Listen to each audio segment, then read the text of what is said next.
దేశమంతా డీలిమిటేషన్ చుట్టూ పెద్ద స్థాయిలో చర్చ సాగుతోంది. ముఖ్యంగా ఇప్పుడు డీలిమిటేషన్ కారణంగా దక్షిణాది రాష్ట్రాలకి అన్యాయం జరుగుతుంది అన్న వాదన మొదలైంది. దీని మీద తమిళనాడు అధికార పక్షం డిఎంకే ఆధ్వర్యంలో ఒక అఖిలపక్ష భేటీకి కూడా సన్నాహాలు చేస్తున్నారు.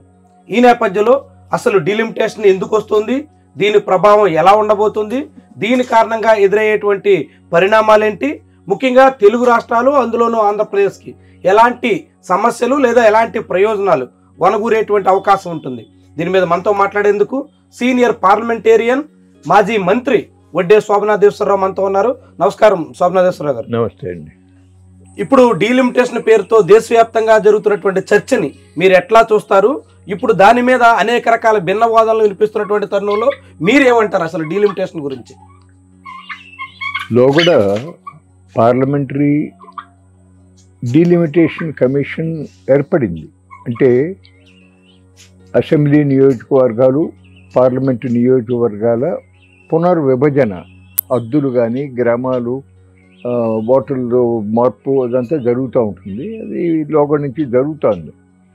అయితే గతంలో 2026 తర్వాత తప్ప ఈ లోపల డీలిమిటేషన్ ప్రక్రియ చేపట్టవద్దు అని చెప్పి ఒక నిర్ణయం జరిగి ఉంది. దాని వలన అట్లాగే ఉంది.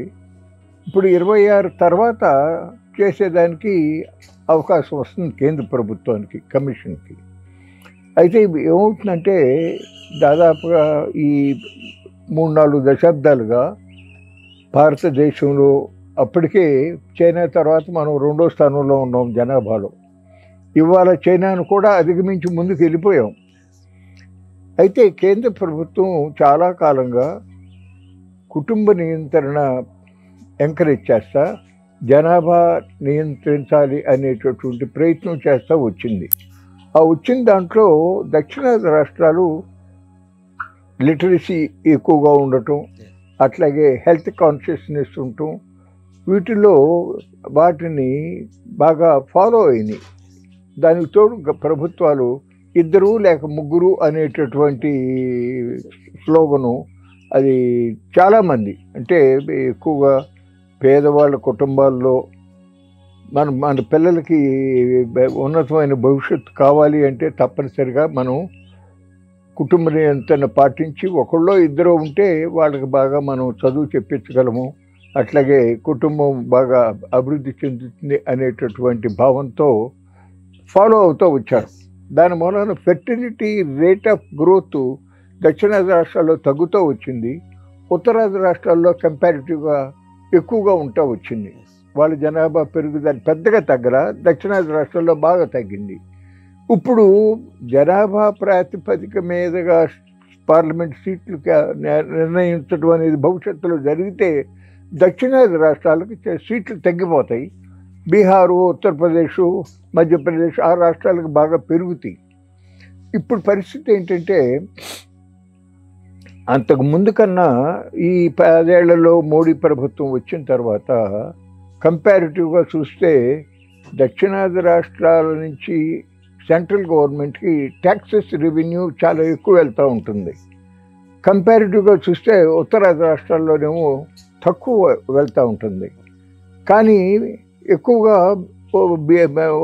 ఉత్తరాది రాష్ట్రాల్లో బీజేపీ రూల్డ్ స్టేట్స్ అవటం వలన వాళ్ళు వాటికి దక్షిణాది రాష్ట్రాల కన్నా ఎక్కువ ఫండ్స్ అలాట్మెంట్ చేస్తూ ఉన్నారు. రెండోది ఏంటంటే కొంత రేషనల్ కానీ సరైనటువంటి ఆలోచన కూడా సరిగ్గా లేకుండా దక్షిణాది రాష్ట్రాల పట్ల కొంత వివక్షతగా వ్యవహరిస్తూ ఉన్న పరిస్థితి కూడా కనపడుతుంది. సరే, ఇక్కడ ఒక పాయింట్ మీరు ఇందాక ప్రస్తావించారు, దక్షిణాది రాష్ట్రాల సీట్లు తగ్గుతూ ఉత్తరాదికి పెరుగుతాయి అనేటువంటి అభిప్రాయం వ్యక్తం చేశారు. అయితే రీసెంట్గా కేంద్ర మంత్రి అమిత్ షా చెప్పింది ఏంటంటే దక్షిణాది రాష్ట్రాల్లో కూడా పార్లమెంట్ సీట్ల సంఖ్య తగ్గదు, డీలిమిటేషన్ వచ్చినప్పటికీ కూడా దక్షిణాదికి ఎటువంటి అన్యాయం జరగదు అంటూ ఆయన మాట్లాడుతున్నారు. అట్లా జరిగితే ఆహ్వానిస్తాం. ఇప్పుడు ఉన్నటువంటి సీట్లు తగ్గకుండా లోగడ జనాభా ప్రాతిపదిక మీద నియోజకవర్గాల సంఖ్య ఉండాలి అనే దాంట్లో మార్పు చేస్తే అది సాధ్యపడుతుంది. అలా చేస్తే మంచిదే, దాన్ని ఆహ్వానిస్తాం. కానీ అట్లా జరగకపోతే ఆందోళన చెందుతూ ఉన్నటువంటి పరిస్థితి ఉంది. అది ఇప్పుడు ఉదాహరణకు ఒకటి చెప్తాను. ఇప్పుడు 1947 నుంచి 2014 వరకు భారత ప్రభుత్వం మీద అప్పు భారం 55 లక్షల కోట్లు. ఈ 10 ఏళ్లలో 132 లక్షల కోట్ల అదనంగా పడింది. అటువంటి అప్పు చేసిన కేంద్ర ప్రభుత్వం కేరళ రాష్ట్రాన్ని వాళ్ళు లిటరసీలో కానీ హెల్త్ పారామీటర్స్లో కానీ వాళ్ళు చాలా టాప్ పొజిషన్లో ఉన్నారు. వాళ్ళ రాష్ట్రంలో అగ్రికల్చర్ కూడా చాలా తక్కువ, ప్లాంటేషన్స్ హార్టికల్చర్ తప్ప కమర్షియల్ క్రాప్స్. ఆ నేపథ్యంలో వాళ్ళకి అప్పు చేస్తానికి రాష్ట్ర ప్రభుత్వానికి కూడా అనుమతి ఇవ్వకుండా నిరాకరించిన పరిస్థితి జరిగింది. ఎఫ్ఆర్ఎంబి లిమిట్లు తక్కువగా చూపించి. అందువలన ఏమవుతుంటే ఇప్పుడు తమిళనాడు ఉంది. తమిళనాడు ఎందుకు భయపడుతున్నారు? వాళ్ళు ముందు నుంచి కూడా 3 లాంగ్వేజ్ ఫార్ములాకి వ్యతిరేకం. లోకంలో హిందీని ఒక దశలో వృద్ధాలు అని ట్రై చేస్తే చాలా పెద్ద ఎత్తున ఉద్యమాలు జరిగినాయి, ఆగిపోయింది అనుకోండి. ఇప్పుడు మళ్ళీ న్యూ ఎడ్యుకేషన్ పాలసీ దాంట్లో తీసుకొచ్చి పెట్టారు. ఏమంటారు? మీరు న్యూ ఎడ్యుకేషన్ పాలసీ ఇంప్లిమెంట్ చేస్తేనే సర్వశిక్షా అభియానికి మేము నిధులు ఇస్తూ ఉంటారు. ఈ సెంట్రల్ గవర్నమెంట్ డబ్బులు ఎక్కడి నుంచి వస్తున్నాయి? స్టేట్స్ నుంచి వెళ్తేనే కదా. అంటే ఒక అహంభావపూరితంగా పెద్దన్న వైఖరితో వ్యవహరిస్తూ ఉన్నటువంటి ఆ చేదు అనుభవం మూలాన భయపడుతున్నారు. ఇటువంటిది ఇంకా వాళ్ళ సీట్ల సంఖ్య పెరిగితే దక్షిణాది రాష్ట్రాలకు అన్యాయం జరుగుతుందేమో అనే భయం. కానీ అట్లా కాకుండా ఇప్పుడు అమిత్ షా చెప్పినట్టు చేస్తే సంతోషం. ఇంకో పాయింట్ ఉంది సార్, ఇక్కడ 2021లో భారతదేశంలో జనాభా లెక్కల సేకరణ జరగలేదు. కరోనా కావచ్చు, ఇతర అనేక కారణాలతో కేంద్రం దాన్ని వాయిదా వేస్తూ వస్తుంది. ఇప్పుడు 2011 జనాభా లెక్కల ప్రాతిపదికన చేసేటువంటి పరిస్థితి వస్తే దక్షిణాదికి సీట్లు తగ్గుతాయి. రేషియో ప్రకారంగా దక్షిణాదికి సీట్ల సంఖ్య తగ్గకపోయినప్పుడు కూడా ఉత్తరాదిని అమాంతంగా పెరుగుతూ దక్షిణాదికి అసలు పెరిగేటువంటి పరిస్థితే లేనప్పుడు ఇది అన్యాయం కదా అనేటువంటి వాదన ఉంది. దీన్ని ఎట్లా చూస్తారు మీరు? అవును, మరి కరెక్టే కదా. అసలు మామూలుగా అయితే ప్రతి 10 సంవత్సరాలకి సెన్సస్ తీసుకోవాలి. కానీ మోడీ ప్రభుత్వం చేయటిలా, చాలా దురదృష్టం. అట్లాగే నిరుద్యోగులు ఎంతమంది ఉన్నారు, పేదరికం ఎంతమంది ఉన్నారు, ఇవి కూడా దాదాపుగా they have given a go by. అట్లా జరుగుతుంది. మరి అట్లాంటప్పుడు 1971 నాటి జనాభా లెక్కల ప్రాతిపదికనే ఇప్పుడు కూడా సీట్ల సంఖ్య పెంచాల్సి వస్తే ఆ లెక్కలనే క్రైటీరియాగా తీసుకోండి అని దక్షిణాది రాష్ట్రాల నుంచి చాలా మంది డిమాండ్ చేస్తున్న పరిస్థితి ఉంది. ఇప్పుడు దానికి మీరేమంటారు? ఇప్పుడు అలాంటి డిమాండ్ అంటే 71కు ముందు కన్నా ఇప్పుడు ఈ 50 ఏళ్లలో దక్షిణాది రాష్ట్రాల్లో జనాభా పెరుగుదల బాగా తగ్గింది. అంటే అబ్సల్యూట్ నెంబర్స్ పెరిగినాయి కానీ బట్ కంపారిటివ్గా ఉత్తరాది రాష్ట్రాలతో పోల్చుకుంటే ఆమె అట్లా పెరగల.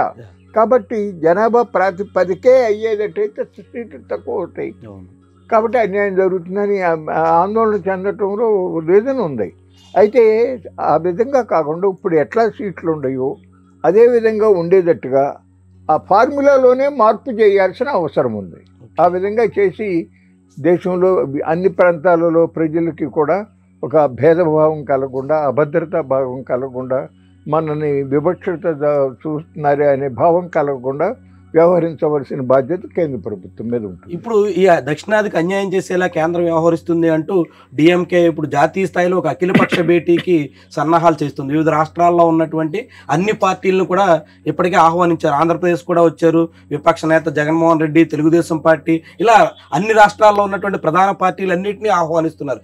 దీని పరిణామాలు ఎట్లా ఉంటాయంటారు మీరు భవిష్యత్తులో? అంటే ఇప్పుడు ఉత్తరాది రాష్ట్రాలేమో దాదాపుగా పెద్దగా ఆసక్తి చూపు. దక్షిణాది రాష్ట్రాల్లో కూడా కర్ణాటక కలిసి వస్తుంది, కేరళ కలిసి వస్తుంది తప్ప నా డౌట్ ఆంధ్రప్రదేశ్ రాష్ట్రం కలుస్తుందని నేను అనుకోవట్లా. ఎందుకంటే సంభవం ఇక్కడ తెలుగుదేశం, జనసేన, వైకాపా కూడా మోడీ గారికి సపోర్ట్ చేస్తున్నారు. మా చంద్రబాబు నాయుడు గారు మొన్న మధ్యన పేపర్లో చదివా, డీలిమిటేషన్ వలన 75 మంది మహిళలకి సీట్లు వస్తాయి అనే లైన్లో మాట్లాడాడు. అంటే చాలా ముందుగానే ఏదో కోయిలు కూసింది అని చెప్పి ఒక సామెత ఉంది. అట్లాగే ఆయన తన మనసులో ఉన్న భావాన్ని ఇండైరెక్ట్గా వ్యక్తం చేశాడు. ఆ పరిస్థితుల్లో ఆంధ్రప్రదేశ్ నుంచి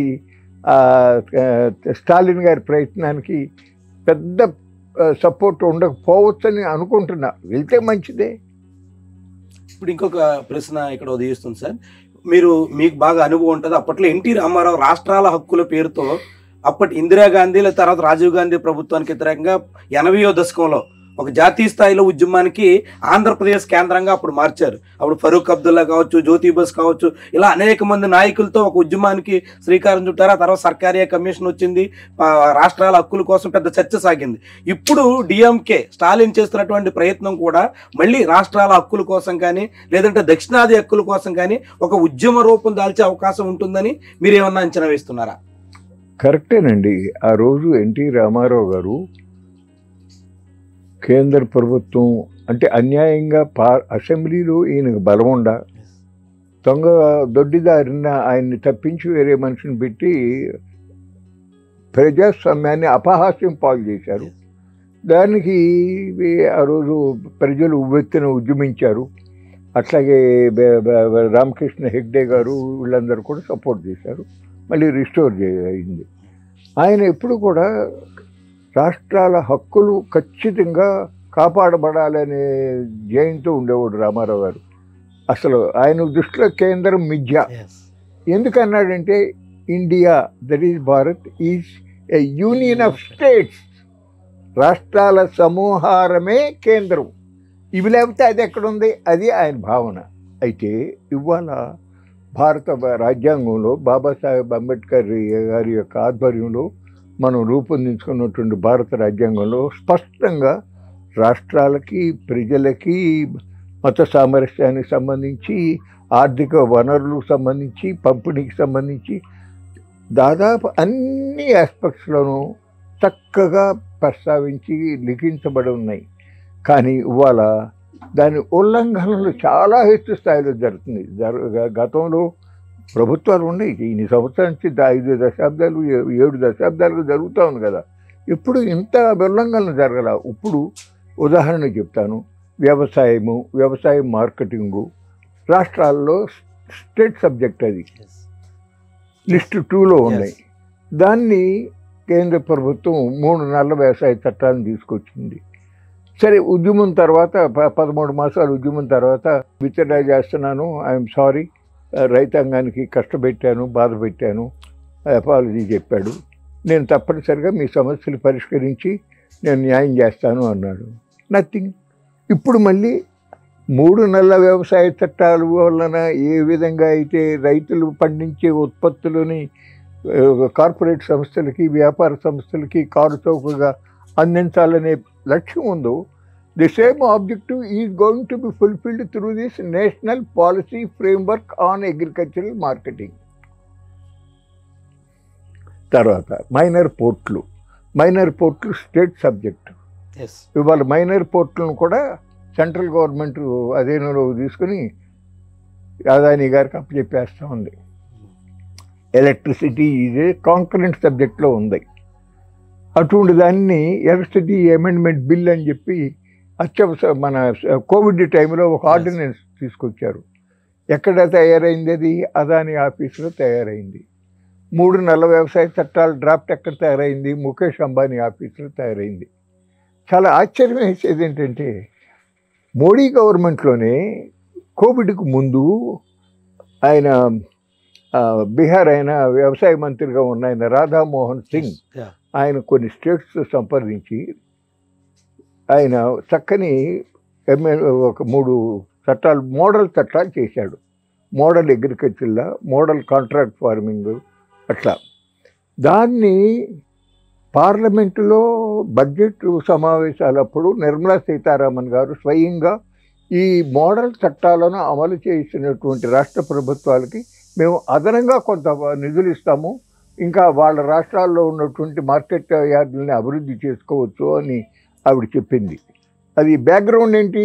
మోడీ గారు రైతుల యొక్క ఆదాయాన్ని రెట్టింపు చేస్తాను 2016 నుంచి 2022 నాటికి అని చెప్పిన దాన్ని, ఆ లక్ష్యాన్ని సాధించాలంటే రాధామోహన్ సింగ్ ఇది మార్గం అని చేశాడు. ఆవిడ అది సపోర్ట్ చేసింది. సర్ప్రైజింగ్గా కోవిడ్ టైంలో రాధామోహన్ సింగ్ని తప్పించేసి నరేంద్ర తోమార్ని తీసుకొచ్చి అంబానీ ఆఫీస్ నుంచి వచ్చినటువంటి 3 నెలల వ్యవసాయ చట్టాలని పెట్టారు. అదే రోజు ఆయన ఇండో అమెరికన్ బిజినెస్ సమ్మిట్లో ఆయన మేము ఈజ్ ఆఫ్ డూయింగ్ కోసం అని చెప్పి చాలా లిబరల్గా చట్టాలను మార్చాము, యు ఆర్ ఆల్ ఇన్వైటెడ్ అని చెప్పి ఆయన మాట్లాడిన సందర్భం కూడా ఉంది. ఇప్పుడు ఇంకొక పాయింట్ సార్, ఇప్పుడు ఈ డీలిమిటేషన్ విషయంలో కేంద్రం తను చెప్పినటువంటి మాటకి కట్టుబడి ఉంటుందని మీరు ఆశిస్తున్నారా, లేకుంటే పైకి అట్లా మాట్లాడుతూ పూర్తి దూకుడిగా, ఇందాక మీరు చెప్పారు వ్యవసాయ చట్టాలకు సంబంధించి రాధామోహన్ సింగ్ చేసినటువంటి చట్టాలను పక్కన పెట్టి నరేంద్ర తోమర్ పేరుతో ఏదైతే ప్రత్యేక చట్టాలను ముందుకు తెచ్చారో ఇప్పుడు డీలిమిటేషన్లో కూడా అలాంటి జరిగే ప్రమాదం ఉంటుందని మీరు ఏమన్నా ఆందోళన చెందుతున్నారా? ఒకటండి, ఆయనే స్వయంగా నేను రైతులతో సంప్రదించకుండా ఎలక్ట్రిసిటీ బిల్లు తేను అన్నాడు. It was a written commitment. కానీ రైతు సంఘాలతో చర్చించకుండానే ఎలక్ట్రిసిటీ బిల్ని అమెండ్మెంట్ పేరుని తీసుకొచ్చి బిల్లు పెట్టేశాడు. బిల్లు ఇంకా పాస్ అవ్వలా, అది స్టాండింగ్ కమిటీ పరిశీలనలో ఉంది. ఈ లోపలే ప్రీపెయిడ్ స్మార్ట్ ఎలక్ట్రిసిటీ మీటర్లను బిగిచ్చేసేయాలి. ఆల్రెడీ కొన్ని లక్షల మీటర్లకు పెట్టేశారు. రెండోది ట్రూ అప్ ఛార్జీలు, స్థిర ఛార్జీలు, ఇంకా అదనపు ఛార్జీలు అనే పేరు మీదుగా ఆల్రెడీ జగన్ మీద ఈర్షు పడతా ఉంటారు. కానీ తెలుగుదేశం వాళ్ళు ఇతరులు అసలు ఆ పాపం అంతా మోడీది, దానికి కారణం మోడీ. ఆ మాట ఇలాంటి అనేక అనుభవాలు మీరు గుర్తు చేస్తున్నారు, వ్యవసాయ చట్టాలు కావచ్చు, ఎలక్ట్రిసిటీ బిల్ కావచ్చు. మరి ఇప్పుడు డీలిమిటేషన్లో ఏం జరుగుతుంది అనుకుంటున్నారు? చూడాలండి. కానీ ఆయన మా హోమ్ మినిస్టర్ ఆయన చెప్పిన మాట కట్టుబడిపోతే అది కొద్దిగా ఇబ్బందికర పరిస్థితి అవుతుంది. దేశం యొక్క సమైక్యత సమగ్రతకు కూడా అది శ్రేయస్కరం కాదు. ఖచ్చితంగా అన్ని రాష్ట్రాల్లో ఏ పార్టీలతో నిమిత్తం లేకుండా, కులం మతంతో నిమిత్తం లేకుండా, ధనిక పెద్ద తారతమ్య నిమిత్తం లేకుండా మనందరం భారతీయులు, మనందరం ఒకటి అనే భావంతో వెళ్ళపోయేటట్టయితే ఇప్పటికే మన దేశం మనకన్నా మనతో పాటు స్వాతంత్రం పొందిన దేశాలు మనతో అవేమో చాలా ముందుకెళ్ళిపోతున్నాయి, మనమేమో ఎక్కడో ఉన్న పరిస్థితి జరుగుతూ ఉంది. ఇప్పుడు డీలిమిటేషన్ విషయంలో ఆంధ్రప్రదేశ్ నుంచి ఈ పార్టీల స్పందన ఏమీ లేనప్పుడు ఆంధ్రప్రదేశ్లో మీరు కొన్ని ప్రజా సంఘాలకి ప్రాతినిధ్యం వహిస్తున్నటువంటి ప్రతినిధిగా, లేకుంటే రైతు సంఘాలకి సమన్వయకర్తగా ఉన్నటువంటి మీలాంటి వాళ్ళు ఇక్కడ ఈ రాష్ట్ర ప్రజాప్రతినిధులు ఏం చేయాలని మీరు ఆశిస్తున్నారు, ఎట్లా ముందుకెళ్లాలని మీరు కోరుకుంటున్నారు? అంటే ఇప్పుడు మేమేమో ప్రధానంగా రైతాంగ సమస్యల మీద, అట్లాగే లేబర్కి సంబంధించి సెంట్రల్ ట్రేడ్ యూనియన్ వాళ్ళు అందరూ కూడా రైతు సమస్యల మీద వాళ్ళు కలిసి వస్తున్నారు. 4 లేబర్ కోడ్లను రద్దు చేయాలని చెప్పి, అట్లాగే వ్యవసాయ కార్మికులతో సహా అందరికీ కూడా పెన్షన్ సౌకర్యం ఉండాలి, వాళ్ళకు కూడా రుణ సదుపాయం కల్పించాలి కౌలు రైతులకి, ఈ డిమాండ్స్తో వెళ్తున్నాం అనుకోండి. అదే సమయంలో ఈ ఫెడరల్ స్పిరిట్కి కలుగుతూ ఉన్నటువంటి అపకారం, అట్లాగే మత సామరస్యానికి జరుగుతూ ఉన్నటువంటి విఘాతం, వాటి గురించి కూడా మేము చర్చిస్తున్నాం. అప్పుడప్పుడు మీటింగ్ పెట్టుకుంటాం. ఏప్రిల్ 13వ తారీఖు విజయవాడ సిద్ధార్థ అకాడమీ ఆడిటోరియంలో చాలా పెద్ద సదస్సు మత సామరస్యాన్ని కాపాడుకోవాల్సిన ఆవశ్యకత గురించి ఉండబోతూ ఉంది. దానికి ప్రముఖ రాజ్యసభ ఎంపీ ఇమ్రాన్ ప్రతాప్ ఘరీ అనే రాజ్యసభ ఎంపీ, అట్లాగే ప్రఖ్యాత సుప్రీంకోర్టు అడ్వకేట్ ప్రశాంత్ భూషణ్ గారు, అట్లాగే యూపీ ఇంకో మినిస్టరు, ఇటువంటి వాళ్ళందరూ వస్తున్నారు. సో జాతీయ సమస్యల మీద ఖచ్చితంగా పోరాటం చేస్తాం. రాష్ట్రంలో 3 పార్టీలు కూడా ఒత్తిడి చేస్తాం. మేము చేయగలిగింది ఏముంది? మనం సామెత ఉంది, తొట్టి దాకా తీసుకెళ్ళగలం కానీ బలవంతంగా తాగించలేం కదా. చూద్దాం, let us hope. So Telugu Desam party ముఖ్యంగా ఎన్టీ రామారావు గారు స్థాపించినటువంటి పార్టీగా తప్పనిసరిగా రాష్ట్రాల హక్కు కోసం పోరాడతారని, అట్లాగే ఫెడరల్ స్పిరిట్ని నిలబెట్టడానికి ముఖ్యమంత్రి చంద్రబాబు నాయుడు గారు ప్రయత్నం చేస్తాడని మేము ఆశిస్తున్నాం. ఇంకోటి ఫైనల్గా, తమిళనాడు లాంటి చోట్ల, లేదంటే ఇందాక మీరు ప్రస్తావించిన కర్ణాటక, కేరళ లాంటి చోట్ల వస్తున్నటువంటి స్పందన, ముఖ్యంగా ఈ డీలిమిటేషన్ కారణంగానో లేకుంటే హిందీ లాంటి త్రిభాషా సూత్రాల పేరుతో జరుగుతున్నటువంటి ప్రయత్నాల మీద అక్కడ వస్తున్నంత స్పందన కానీ ప్రతిస్పందనలు వంటివి ఆంధ్రప్రదేశ్లో ముఖ్యంగా తెలుగు రాష్ట్రాల్లో ఎందుకు ఉండట్లేదంటారు? దీనికి ప్రధానమైనటువంటి కారణం ఏంటనుకుంటున్నారు మీరు? ఇప్పుడు ప్రజల ఆలోచనల్ని పత్రికలు చాలా ప్రభావితం చేస్తాయండి. మన రాష్ట్రంలో ఏమవుతుందంటే 3 ప్రధానంగా లార్జెస్ట్ సర్క్యులేషన్ ఉన్నటువంటి దినపత్రికలు ఉన్నాయి. సాక్షి పేపర్ ఏమో కంప్లీట్గా వైఎస్ఆర్ పార్టీకి అనుకూలంగా, జగన్మోహన్ రెడ్డికి అనుకూలంగా, ఆయన తప్పు చేసినా ఒప్పే అంటుంది. అట్లాగే ఇంకో 2 దినపత్రికలు జ్యోతిను, ఈనాడేమో చంద్రబాబు నాయుడు గారికి, తెలుగుదేశానికి అనుకూలంగా వ్యవహరిస్తూ ఉంటాయి. ఆ న్యూస్లో ఇప్పుడు దాదాపు 10 మాసాలు అయిపోయింది. 10 మాసాలు అయిన తర్వాత కూడా రోజు పేపర్లో జగన్మోహన్ రెడ్డి టైంలో అంత అవినీతి జరిగింది, ఇంత అవినీతి జరిగింది, అక్కడ అంత అక్రమంగా చేశాడు, ఇక్కడ ఇంత కబ్జాలు చేశాడు, ఈ న్యూస్ వస్తాయి. కానీ దానిపైన యాక్షన్ తీసుకున్న దాని గురించి లేవు. ఇప్పుడు జగన్మోహన్ రెడ్డి అంత కరప్షన్ చేయటానికి అవకాశం ఎట్లా వచ్చినాయి? అలా చేయగలగటంలో అధికారుల యొక్క సహకారం కూడా ఉండబట్టే కదా. ఇప్పుడు ఆ రోజున ఐఏఎస్లో అతి చిన్న వయసులో ఐఏఎస్ అయిన శ్రీలక్ష్మి జనరల్గా ఒక అధికారినిగా మంచి ట్రాక్ రికార్డే ఉంది. కానీ వైఎస్ రాజశేఖర రెడ్డి టైంలో ఆవిడ సహకరించింది. కొన్ని ల్యాండ్ అలాట్మెంట్స్ వాటిలో వీటిలో ఆవిడ మీద కూడా కేసు పెట్టారు కదా సిబిఐ వాళ్ళు. ఇవాళ అదేవిధంగా ఇప్పుడు విశాఖపట్నంలో 500 కోట్లు పెట్టి ఒక ప్యాలెస్ నిర్మాణం, అందులో 36 లక్షలు పెట్టి బాత్ టబ్బు, అట్లాగే లక్షలు పెట్టి చాడ్లీర్స్, ఈ విధంగా కబోర్డ్స్, ఇంత అడ్డగోలుగా తప్పు ఎవడో చేస్తున్నాడు కాదు, చేస్తూ ఉంటే ఐఏఎస్ ఆఫీసర్ ఎవరైతే రెస్పాన్సిబిలిటీ ఉంటుందో వాళ్ళు they should stop it, they should try to stop it. అట్లా కాకుండా కూడా వాళ్ళు చేయాలనుకుంటే పేపర్ మీద ఇతను ఒపీనియన్ రాయాలి, రిమార్క్ రాయాలి. ఆ పని చేయకుండా సహకరించిన వాళ్ళకి again they are given very good promotion and they are given all opportunities. What message you are giving to the people? అట్లాగే ఆ రోజున జగన్మోహన్ రెడ్డికి 1750 కోట్లు అదాని లంచం ఇచ్చి 7000 మెగావాట్ల సోలార్ పవర్ని సెకీ ద్వారా అగ్రిమెంట్ రాశారు.